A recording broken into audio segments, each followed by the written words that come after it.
pero tú tienes que estar también en el agua. Una. Dos es...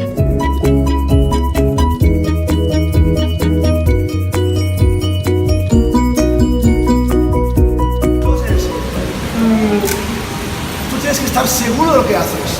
Si tú no estás seguro de que el ambiente, hay mucha gente, hay una clase de agua allí, hay niños, y sabes que no vas a estar en un ambiente confortable para hacer esto, si ya es duro y es todo, no lo metas. No lo metas.